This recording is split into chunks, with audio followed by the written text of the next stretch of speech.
हरे कृष्णा सभी प्यारे प्यारे भक्तों को। राधा श्याम सुंदर की कृपा सभी पर बनी रहे।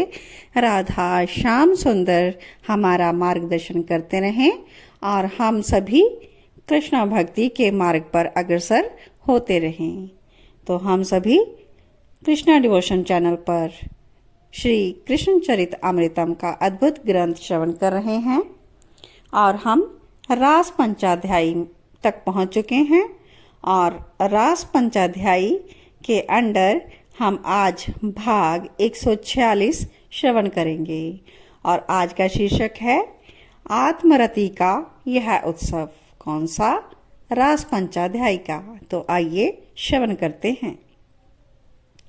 सायंकाल का समय सूर्य अस्त हो चुका था। सभी दिशाएं अरुण हो रही थी।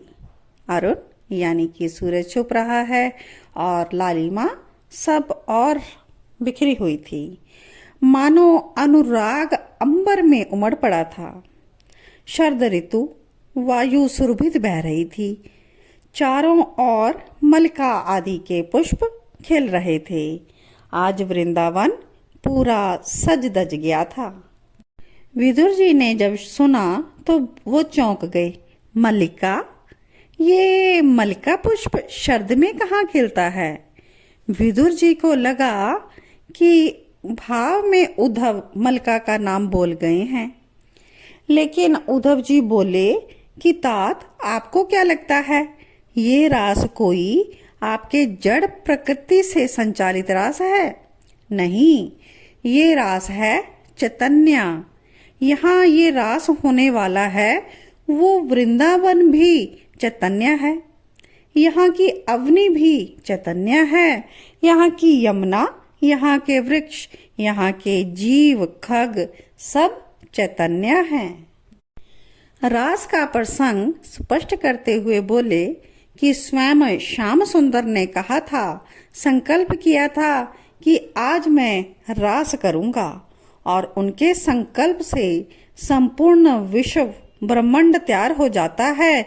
तो एक मल्लिका खिल जाए तो इसमें क्या आश्चर्य। और वृंदावन की प्रकृति जड़ तो है नहीं, चैतन्य है।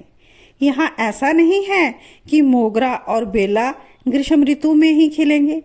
नहीं, जब प्रेम के देवता श्री कृष्ण का संकल्प उठे तो तत्काल प्रकृति सेवा के लिए तैयार हो जाती है। ये रास है, महारास है। इसका मंचन होगा वृंदावन में। वृंदावन ही रंगभूमि है इस रास की। पर ये रास है क्या? विदुर जी प्रश्न कर रहे हैं और उत्तर देते हैं उद्धव, तात योगेश्वर श्री कृष्ण है आत्मा राम। जैसे छोटा कोई बालक है ना, अपने ही प्रतिबिंब से खेलता है, उस बालक को अपनी ही परछाई से ही अच्छा लगता है और कभी कभी वो परछाई से ही खेलने में रस आता है। ऐसा ही ये आत्मा राम श्री कृष्ण हैं। ये अपनी आत्मा से ही रास करते हैं। ये अद्भुत है, ये दिव्य लीला है। ये गोपियां कौन हैं? क्या श्री कृष्ण की आत्मा नहीं है? ये श्री राधा रानी कौन है? क्या श्री कृष्ण की आत्मा नहीं है?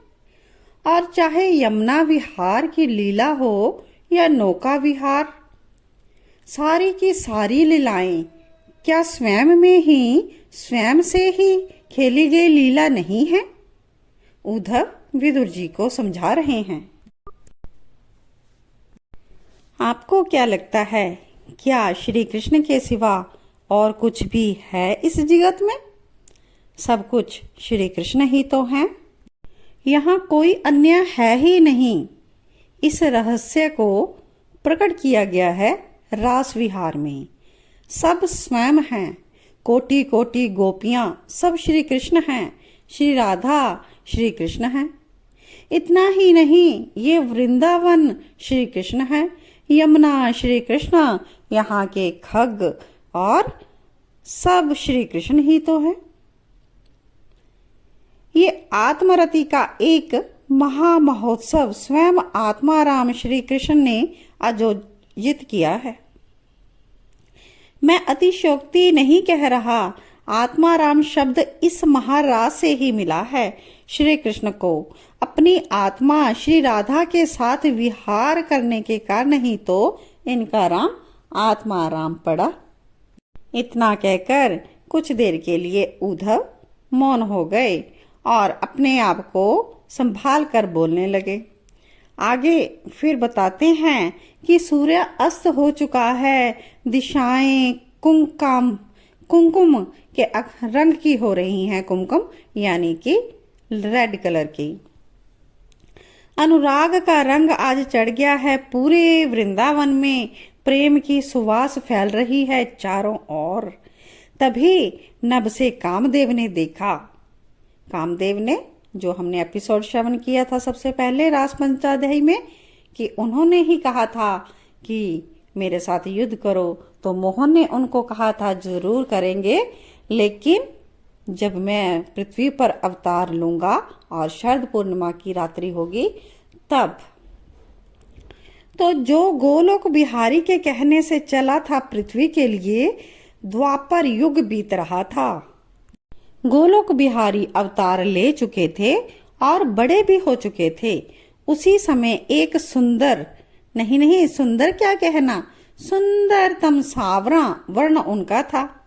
उस किशोर का देह दिव्य था, प्रकाश निकल रहा था उसके देह से, कैसा, नील मणि जैसा। पर नहीं, मणि तो कठोर होती है ना, ये तो बहुत ही कोमल है। कामदेव देखने लगा, मैं तो सोचता था मैं ही सुंदर हूं, पर ये किशोर तो मुझसे भी ज्यादा सुंदर है। आहा! और कामदेव आश्चर्य हो गया और कामदेव भी मोहित होने लग गया। और कामदेव कहता है, अगर मैं इससे पराजित हो गया ना, तो मैं इसको अपना पिता बनाऊंगा, क्योंकि पिता का जो सौंदर्य होता है वही तो पुत्र को राशि के रूप में अंश में प्राप्त होगा। कामदेव ने उसी समय यह समझ लिया। संघन घुंघराले केश थे, सिर पर मोर पंख, अल्हड़ मुखार विंद खिले कमल के समान, अधर पतले गुलाबी और भाल पर केसर का तिलक, कंठ में बनमाला, पीतांबर धारण किया हुआ। कामदेव ने देखा इस किशोर के आगे संपूर्ण प्रकृति का सम्मोहन खत्म हो रहा था। ये सुंदर किशोर मोरों को छूता, शुक को पकड़ता। आश्चर्य, वृंदावन के सारे पक्षी इसी को देख रहे थे, इसी के आगे पीछे ही थे। इसके आगे किसी का कोई प्रभाव ही नहीं चलता, तो मेरा क्या प्रभाव? कामदेव सोच रहा है। गलती हो गई, मुझसे तो गलती हुई, मुझे तो स्वर्ग की अप्सराएं लानी चाहिए थी, कामदेव सोच रहा था।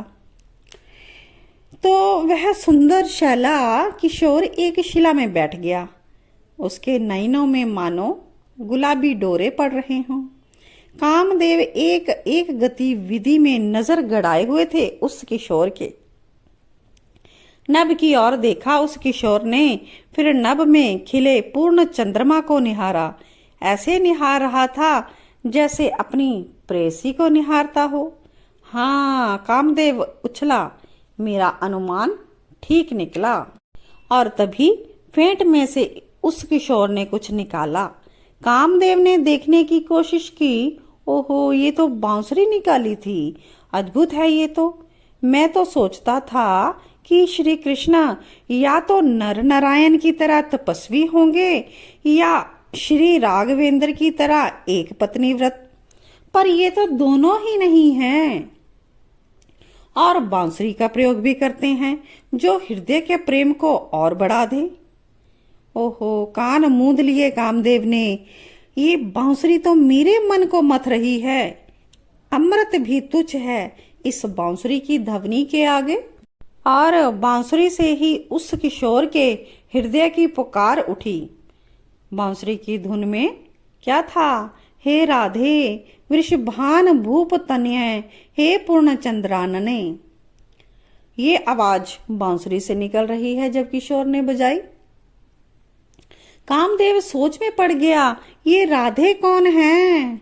और तात अपने श्याम सुंदर जो है ना, वो अपने आप को ही आवाज दे रहे हैं। तभी देखते ही देखते नीली साड़ी पहनी, अत्यंत गौर वर्णी, सोने को भी जैसे तपाया गया हो ना, ऐसी गौरांगी श्री राधा जू प्रकट हुई। उफ! उस किशोर ने आनंदित हो उन किशोरी के पद वंदन किए। नहीं प्यारे, ये कहते हुए उस किशोरी ने इस किशोर को उठाकर अपने हृदय से लगा लिया। और कामदेव अकेले में भुन बनाने लगा, मैं कितना मूर्ख! अरे, मैं स्वर्ग की अप्सरा यहाँ लाता, इस किशोरी के आगे उर्वशी तिलोत्तमा ठहर पाएंगी। अब वो इस सोच में है, वो अपने आप पर बहुत ही शौक व्यक्त कर रहा है। श्री राधा जू को उन्होंने जब देखा तो, और उससे भी ज्यादा क्या कह रहे हैं कामदेव, उर्वशी क्या, लक्ष्मी भी तुच्छ प्रतीत होती इनके आगे तो।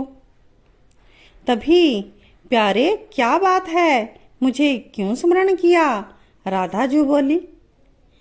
श्याम सुंदर कहते हैं, प्यारी मैं तो आपके ही स्मरण में रहता हूँ।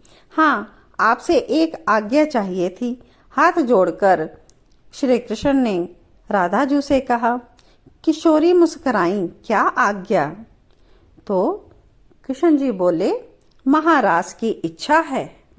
इतना सुनते ही उस किशोर के मुख से कि महाराज की इच्छा, फिर अपने हृदय से लगा लिया उस किशोरी ने, प्यारे मैं भी यही चाहती थी, करो रास, करो महारास, सुख बरसाओ, आनंद फैलाओ प्यारे। इतना कहकर किशोरी अंतर्ध्यान हो गई। ये दोनों दो नहीं, एक ही हैं। आत्मरति, आत्म प्रेम का ये दिव्य उत्सव प्रारंभ होने जा रहा है अब। तो आज के लिए इतना ही, इसके आगे महारास हम कल श्रवण करेंगे। तब तक के लिए जय राधे जया राधे राधे, जय राधे जया श्री राधे। जय कृष्णा जया कृष्णा कृष्णा, जय कृष्णा प्यारो श्री कृष्णा। श्यामा गौरी नित्य किशोरी, प्रीतम जोड़ी प्यारी श्री राधे। नव नव रंगी नवल त्रिभंगी, श्याम सुअंगी प्यारो श्री कृष्णा। जय जय श्री राधे।